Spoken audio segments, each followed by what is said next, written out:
Hello, I'm Lynn Doyle. Thank you for joining us here on Meet the Doctors, where each week we look at important health news, medical breakthroughs, and alternative therapies and how they may impact you and your family. We give you the facts so that you can then make educated decisions because we want to empower you to take charge of your own well-being. Today, we'll find out what went very wrong for a leading expert in ozone therapy while on a humanitarian mission to Ebola-torn Sierra Leone. And speaking of Ebola, it's hit the Big Apple. But government officials say it's all under control. We'll talk to a leading infectious disease expert to see just how safe we actually are. And of course, our panel of doctors will be here to answer your email questions. But first, this week's news. Surgeons in Sydney, Australia have performed the first heart transplant using a so-called dead heart. That's right, it sounds right out of a science fiction movie, but a team of doctors actually revived and then transplanted hearts that had been stopped for up to 20 minutes. Donor hearts from adults usually come from people who are confirmed as brain dead, but their hearts are still beating. Then the hearts are kept on ice for around 4 hours and then transplanted into patients. This is a significant development for heart transplants since it's the only organ that's not used after it has stopped beating. The first of its kind procedure involved taking a heart that had stopped beating and reviving it in a machine known as a heart in a box. The heart is kept warm, the heartbeat is restored, and special fluids help reduce damage to the heart muscle. The first patient to undergo this breakthrough surgery was Michelle Grabalis, who was suffering from congenital heart failure. She had the surgery more than 2 months ago, and she tells us now she's feeling great. It's amazing, I'm a different person altogether. Like, I feel like I'm 40 years old again. That's absolutely amazing, and of course we wish her the best of luck.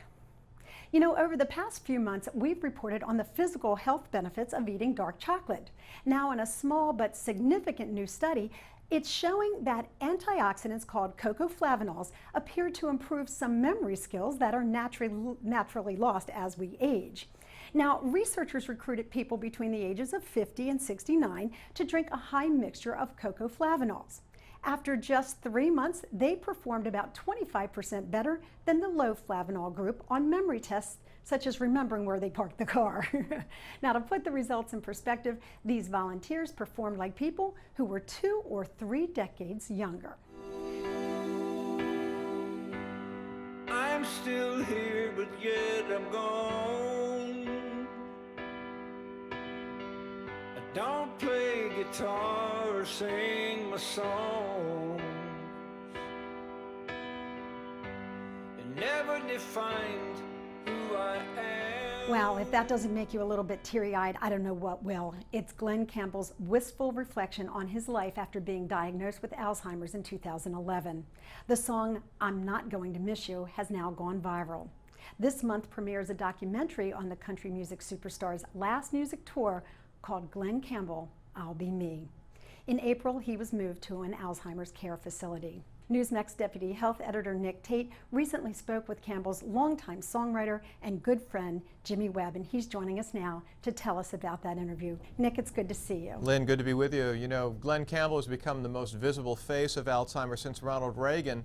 And the Campbell family has really been very public about his struggles with the disease, as this touching new song really shows. Few people outside of Campbell's family have really felt the pain as deeply as Jimmy Webb. Jimmy Webb is the legendary songwriter who wrote the Rhinestone Cowboys' biggest hits, including Wichita Lineman and By the Time I Get to Phoenix. And during a recent tour stop in South Florida, Webb told me that the family's decision to go public with his story was just one in a very long chain of difficult and brave decisions that they've had to make. Now, touchingly, he added that he wishes he could change the lyric here. Glenn is one of my dearest friends. Now, Campbell first revealed that he had Alzheimer's about 3 years ago when he had to curtail his touring and his recording, and then he went on to do this brave farewell tour that is the subject of the new documentary, Glenn Campbell, I'll Be Me. Webb told me that the early indications of Campbell's Alzheimer's were very subtle. Only those people who knew him very well would even notice them. He'd forget lines in some of his favorite songs when the two were performing together, and Webb would kid him and say things like, you know, "Hey Glenn, maybe it's time to cut back on that red wine." But before long, it really became clear that those little episodes were more than just minor memory lapses. And, you know, I have to say that I was very touched by Webb's candor in describing how painful it is to see somebody that you love essentially vanish in front of your eyes. The person and the personality just disappears. And I know firsthand what it's like, Lynn. You know, my father passed away in September after a long battle with dementia. It's a long goodbye, as Nancy Reagan famously said, and I think the way the Campbell family has chosen to honor Glenn and raise awareness about this terrible disease is both inspiring and deeply touching to many of us. All right, well, thank you for sharing your personal insight into it. And of course, if you want to read more about the Glenn Campbell story, you can find it at newsmax.com/health. Now, moving on to another story, it may not be as thirst-quenching as Gatorade, but gladiators of the Roman Empire may have fortified themselves with an ancient sports drink mixture made of the ashes of charred plants, which would have been a rich source of calcium for strengthening their bones. Forensic anthropologists studied the remains of a 2nd century graveyard of Roman fighters in the city of Ephesus, which is now modern-day Turkey. The researchers, using carbon dating techniques, enabled them to tell us what gladiators drank and what plants and animals they ate. Virtuoso violinist Itzhak Perlman, who developed polio in his legs as a child, now wants to completely wipe out the highly contagious viral infection around the world. Even though Jonas Salk developed a vaccine for it decades ago that almost eradicated it, polio is once again starting to rear its ugly head in places like Nigeria, Pakistan, and Afghanistan. As you know, polio can lead to paralysis, breathing problems, and even death. Mr. Perlman sat down to talk with Newsmax TV's Steve Malzberg.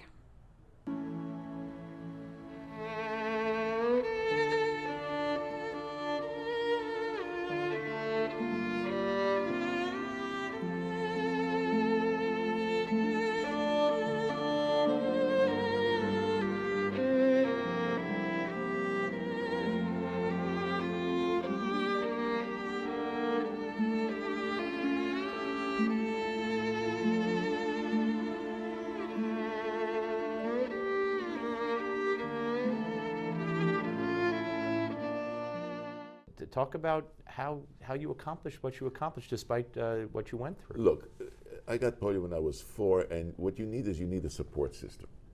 That meaning your parents, meaning people who believe in you.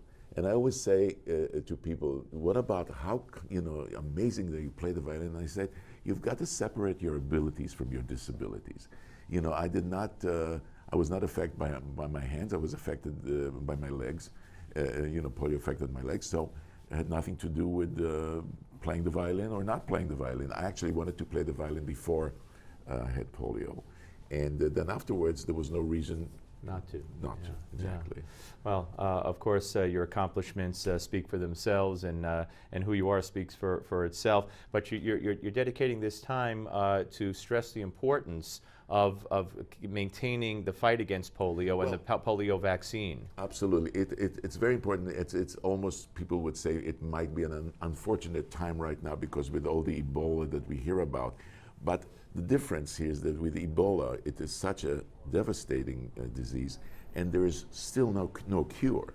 They're still working on vaccines. The fact of the matter with polio, there is a cure. There is a vaccine, and the amount of cases is relatively small, but people don't realize that if we don't really eradicate it completely, it can grow. Right.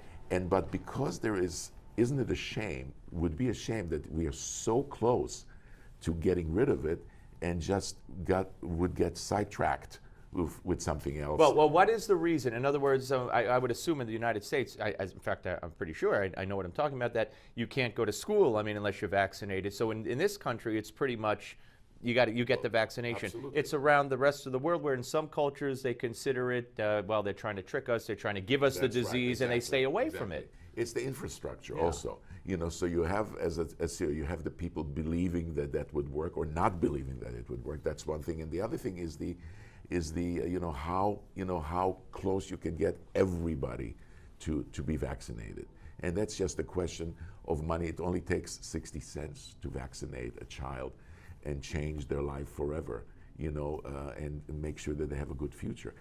Why we're so close? Why not do it? We've got to really just finish it. Right. And so we cannot just relax, and just stand by and just say, oh, it's nothing. There are like 400 cases. So you're looking for 100% eradication. Absolutely, from all the countries. From Absolutely. all the countries, yes. All right, and so Ebola does it frighten you at all? Of course. Yeah. Absolutely. I mean, the thing is that I can't wait until they actually produce the vaccine, But meanwhile, there is, even one person that has something like the latest doctor and so on.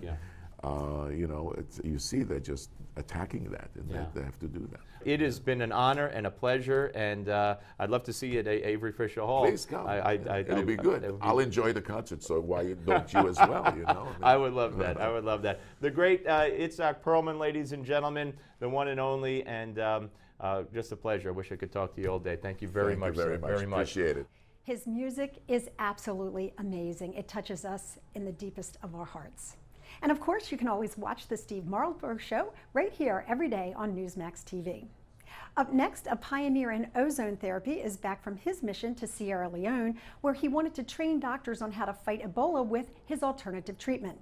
He'll be the first to tell you it was one heck of a trip. If you want to find out why, you'll have to stay with us here on Meet the Doctors.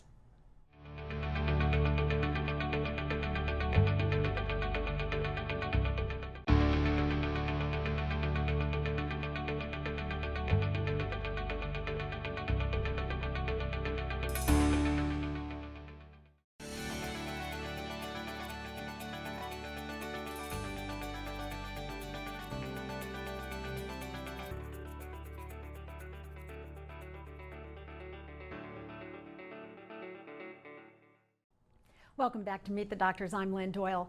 2 months ago, Dr. Howard Robbins announced right here on our show that he and a colleague had been invited to fly to hard-hit Sierra Leone to treat victims of the deadly Ebola virus using a unique approach of ozone therapy.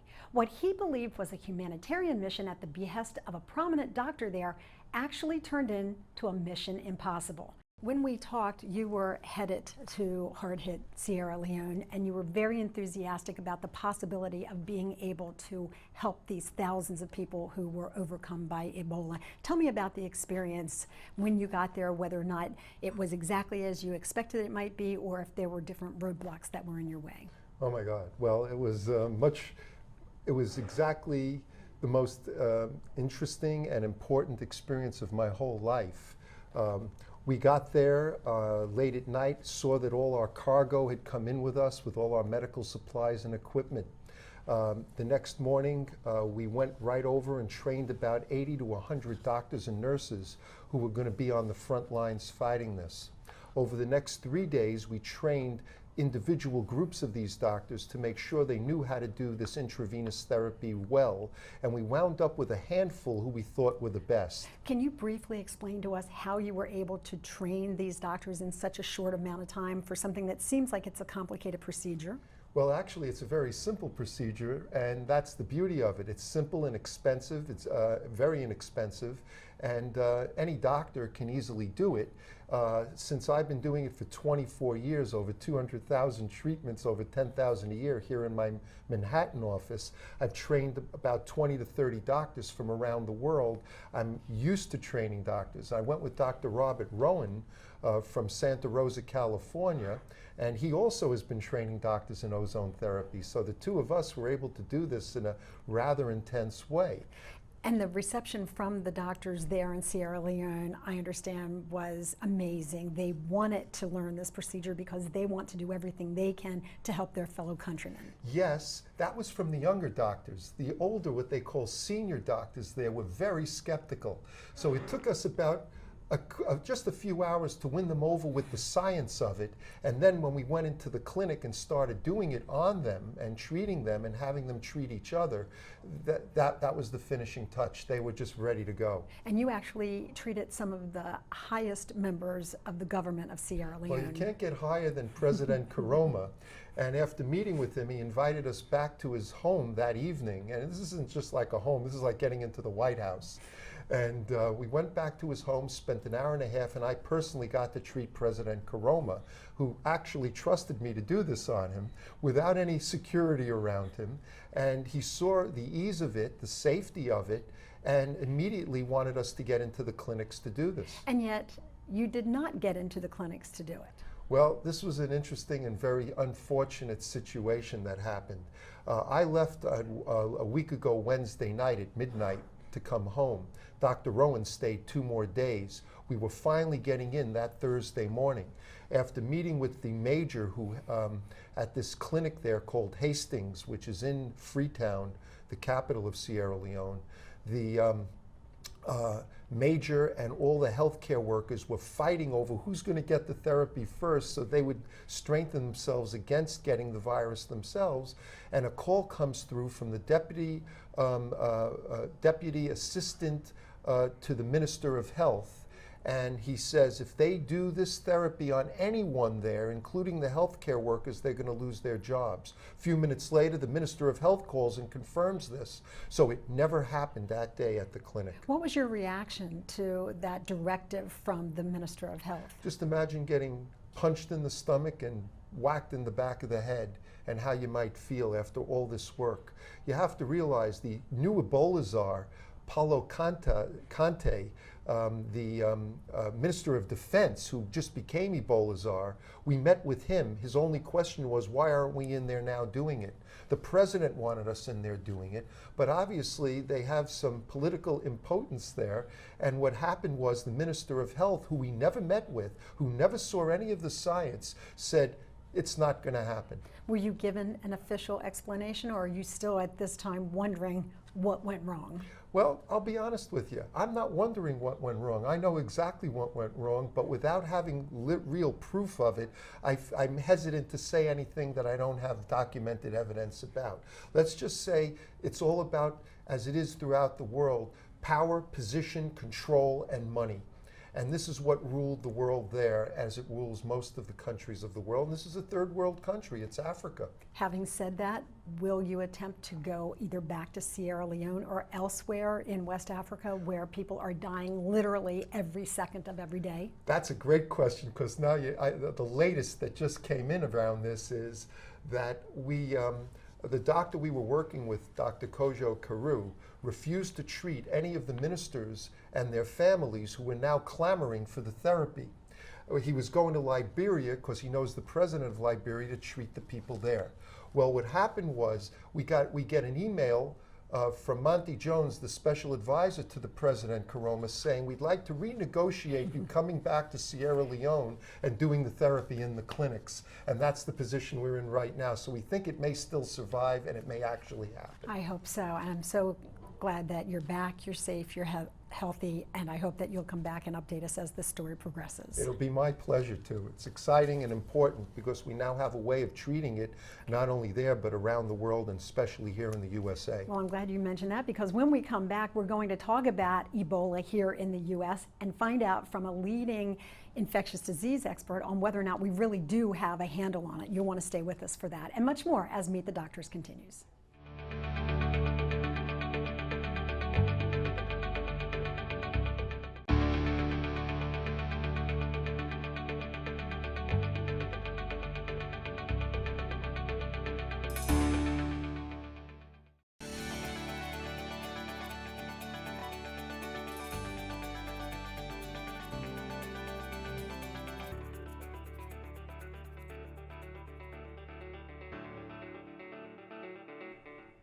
Welcome back. So are we doing enough to protect against the Ebola virus here in the United States, or are we actually vulnerable? To answer those questions and much more, we're joined by Dr. Stephen Morse, who is a professor of epidemiology at Columbia University Mailman School of Health. He is also the chair of Columbia University's Institutional Biosafety Committee.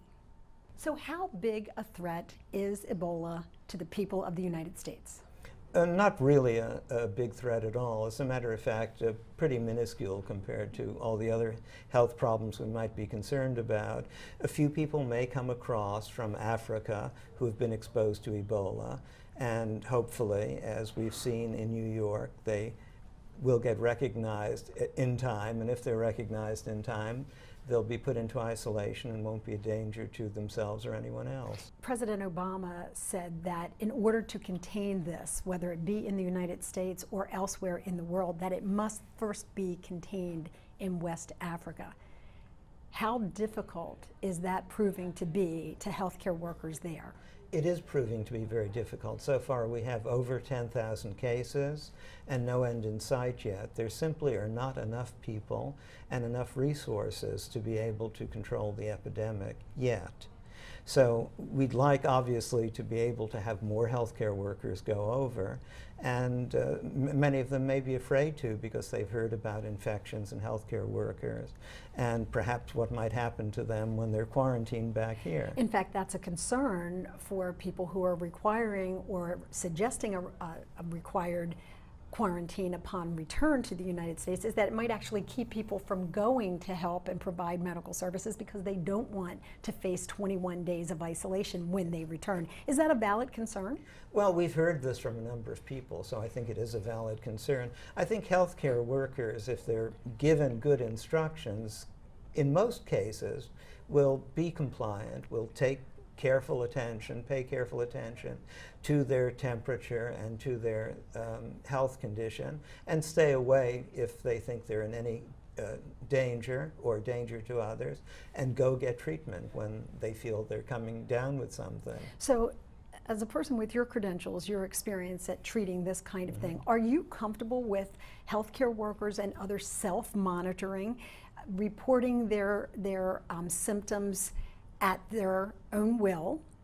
Are you comfortable that people won't take it upon themselves and move out freely into the community like Dr. Spencer did, whether, again, it was knowingly or unknowingly? Do you feel safe with those people making those decisions themselves? Well, I think one of the things to remember is that from all our years of experience, we've known about this virus since 1976, and there have been about 24 outbreaks in the past. So based on that experience, there are certain things that we've come to learn, although this is a much larger epidemic than any of those we've had in the past. One of the things we know is that people can't transmit the disease if they're infected until they start showing symptoms and until they begin to produce some bodily fluids like blood or feces or vomit, all of which they do when they're sick. But until then, you really need direct contact with one of those fluids or a body to be able to become infected. So you're a New Yorker, you're in the subways, you're on the train, you are on a bus, you're walking down the street, you're in the studio shaking hands with all the people here. You're confident that doing all of that, you are not at risk? I think Ebola is pretty rare, even here, and the people who are not looking very sick, you do get sick pretty quickly. It starts out like the flu, but there's stomach pain, there are abdominal symptoms, there may be diarrhea, and at that point, most people would go to the doctor anyway because they're really not feeling well. Those people who are well enough to travel, some of them may be incubating Ebola, but I think you would usually see it. Okay, so you just gave us the symptoms that are experienced by thousands of Americans at this time of the year. We think it's the flu. How do we know that we have not been exposed to someone who had been traveling? I don't ask everyone that I come in contact with, where have you been, where have you been? I'm at the gym, I'm at work, whatever it happens to be. So how do I know when not to panic and when to panic and seek out the advice of someone who specializes in Ebola? Well, first of all, we're beginning to develop people who specialize in Ebola because we've had relatively little experience with it. None really in this country until just now, when we've had a few patients come over, who'd been working in Africa. But, first of all, the flu is much more common. So especially this season, if people are sneezing and coughing, as they always do on the subways, it probably is the flu. So taking your flu shot is a good idea anyway. There is a pretty rare chance that it's Ebola because there are so few people who are getting it and coming over here. And yet you hear every day about the 5 airports that get so many visitors from West Africa. They're being screened as they come in. Some have been quarantined. I guess people just want reassurance that we are actually doing enough and that we're not vulnerable. Yeah, I think that we are doing enough, and I think we are not vulnerable, in part because I think there's a lot of awareness about it. There needs to be more, and I think the hospital preparedness needs to be improved. You know, the clinician, your emergency room physician, needs to know more about it, but I think the public has learned quite a bit. We certainly have. And finally, the CDC doing enough? Is it playing catch up now? Is it behind the 8 ball? We're almost always playing catch up when we have an epidemic because it's almost never expected. And an Ebola outbreak of this size is certainly not expected. It's unprecedented in history. That's one of the reasons we're so overwhelmed by it in Africa.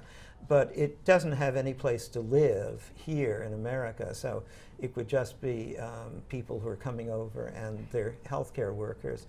But we're always playing catch up with epidemics. All right, well, thank you for reassuring us, and we do want to encourage Was the that healthcare reassuring? workers. You absolutely were, and we want to thank our healthcare workers who are going on the front lines of the Ebola crisis and fighting it for us. We'll take a short break, and when we come back, we have our panel of Meet the Doctors doctors, and they're going to be answering some of your email questions. I hope you'll stay with us.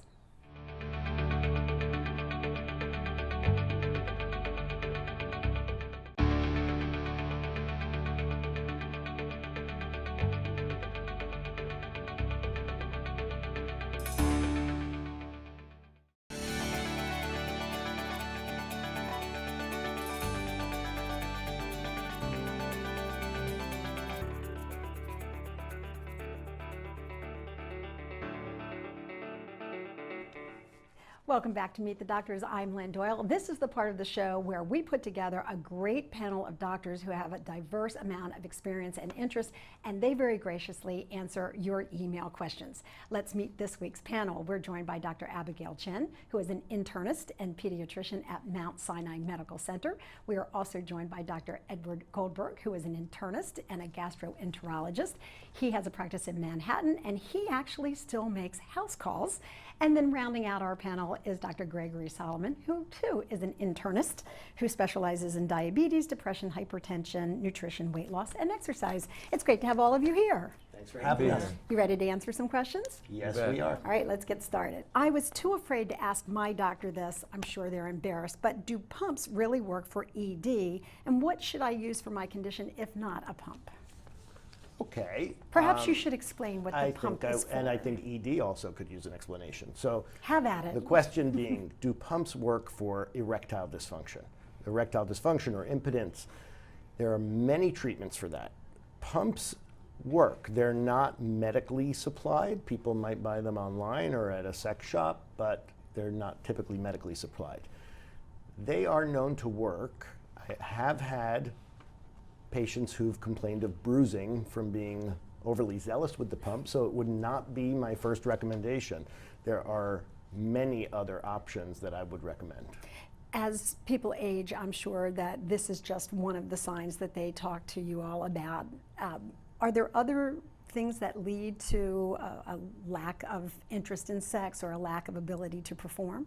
I think one of the issues with erectile dysfunction is how can you treat it and minimize the loss of spontaneity that is what we typically expect. And so a pump is one of those interventions that really does interfere with spontaneity. Medications are obviously like Viagra or Cialis or Levitra. You do need to take them ahead of time, but they don't interfere the same way that a pump would. And of course, we're talking about this because it affects so many men, but also women are impacted, particularly when they have a hormonal imbalance or after menopause. What advice do you have for them? I think, most women who are going through menopause are either concerned or already experiencing some degree of change in their sexual life. And if we're not talking about it, then we're missing a huge part of people's lives. But I think a lot of women can get through that experience by having a good open conversation with their partner, with their doctor, and really can get through it and have a really wonderful, enjoyable sex life way beyond menopause. Well, that's interesting because it leads us to our next question. It says, I'm 56 and I'm coming out of menopause. Because I've stopped taking hormones due to breast cancer that it's caused, which is now gone, thankfully, I've grown really achy, I'm weak, I've gained significant weight. What are your suggestions for the next steps in caring for myself? Sure. Well, I think in menopause, the number of women who self-treat for symptoms, for example, like hot flashes, is anywhere from 50 to 75%. So it's a very common problem. It's very intrusive. It can really interrupt sleep. It can be distracting at work. The problem is that the overwhelming majority of studies that look at supplements really show that they're no better than placebo at helping Really? symptoms like hot flashes. Yeah. So with this particular patient, there's also a particular concern with supplements like black cohosh or others that have estrogen-like activity that really could lead to a recurrence of her breast cancer. So it's important to be careful in terms of thinking about supplements. Her particular concern was about weight loss and loss of energy, weight gain and loss of energy. And thinking about the basics in terms of nutrition and exercise would be a great place for her to start. Okay. Here's another question. Will limiting my activity help me not to fall? I'm almost 70 and no, I don't have a lot of flexibility. Do you have any suggestions on what I can do, because a fall is one of the most fearful things to her? Absolutely. I think that preventing falls in people who are older is such an important thing, because we know that after a fall, some of the injuries after a fall can really significantly cut down on a person's independence and their ability to do the things that they want to do. Having said that, though, I think cutting back on activities is maybe not the thing we would really recommend people to do. We really want to encourage people, particularly older adults, to be as active as they can be within what is their comfort level. Maybe not, you know, running marathons, but certainly making sure that they're active. They're getting out every day, because really the lack of activity is what leads to the loss of function. So rather than cutting back on activity, I would say, you know, certainly if there's concern about fall, we often will refer people to physical therapy to really work on their gait and their balance, or things like Tai Chi have actually been very helpful in preventing fall. I was going to say, it's kind of a catch-22, isn't it? Because when they're afraid of falling or afraid of injury, they remain stationary. And then when they remain stationary, then they're not really helping themselves ever get any better, and it just progressively gets worse. Absolutely. Absolutely. And a fall can be so traumatic for a patient that this is a really common situation, that they regress, if you will. They're afraid to do their errands, they're afraid to do the cleaning in the apartment, really simple day-to-day chores that in and of themselves can be a form of exercise. Yeah, when people literally pussyfoot around, they're actually increasing the risk of falling. And I'm glad you mentioned the thing about physical therapy, because it really can help people with their confidence. Confidence is key when it comes to mobility and preventing falls. Great advice. We're going to take a short break. You'll answer some more questions when we come back. And of course, we always want to thank you for submitting your questions to us. If you want to find out what our other viewers have on their minds, you have to stay with us. We'll be back right after this short break.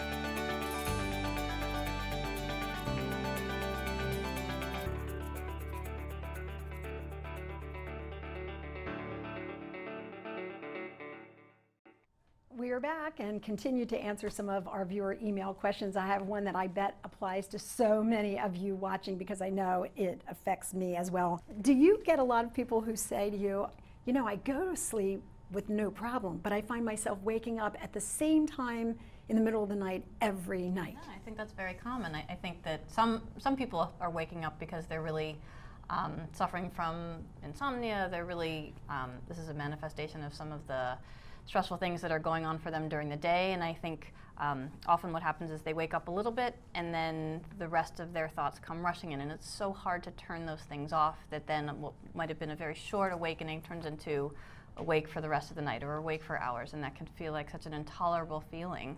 So what suggestions do you have for people who experience that, if it's happening to so many of us? It really depends on what the source is of the problem. I think for people who are just waking up spontaneously, a lot of times it's related to life anxieties or things that are on their mind, perhaps on a subconscious level.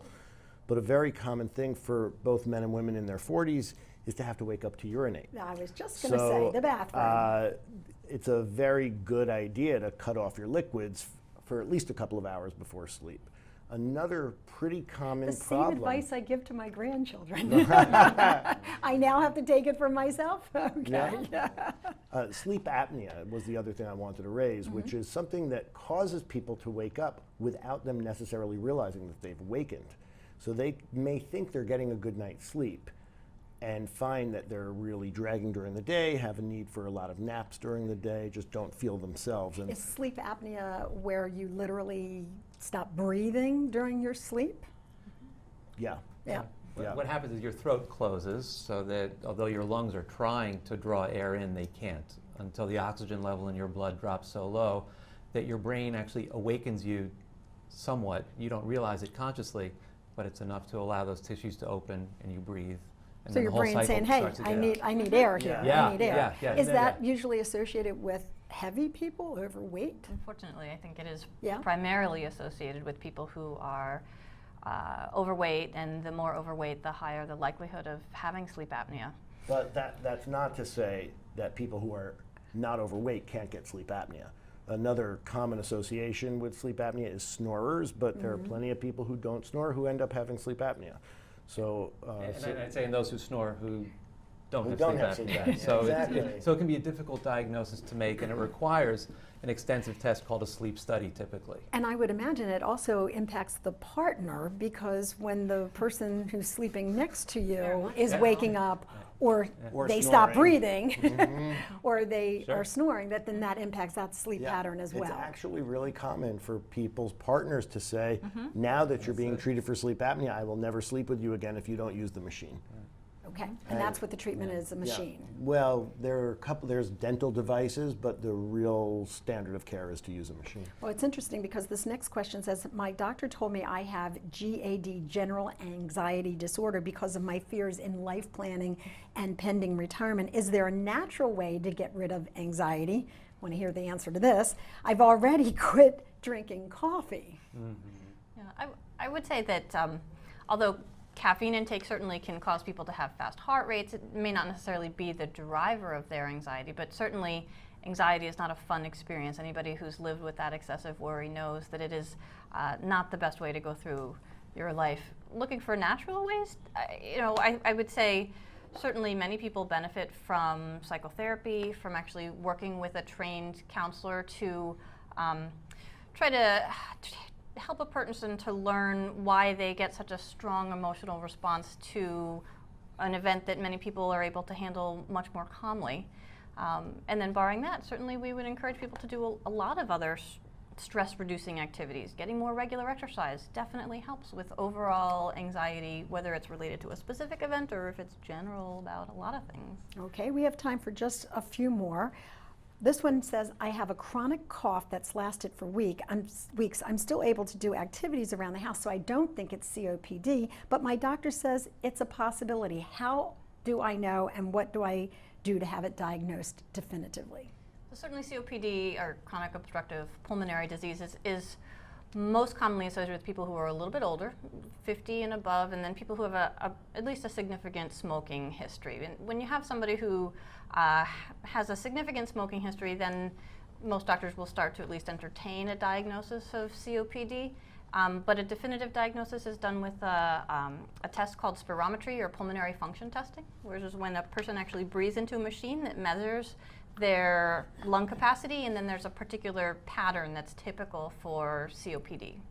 I would just like to add, if somebody's got a chronic cough, they need to see a doctor because it may indicate other things besides COPD, like a chronic infection or even lung cancer. Okay, on that note, I want to thank each and every one of you for being here. You gave us some great advice, and we always thank our viewers for submitting those questions. It was wonderful to have you with us. Thanks for having us. And as always, it's wonderful to have you with us here on Meet the Doctors. Until the next time, stay happy and healthy.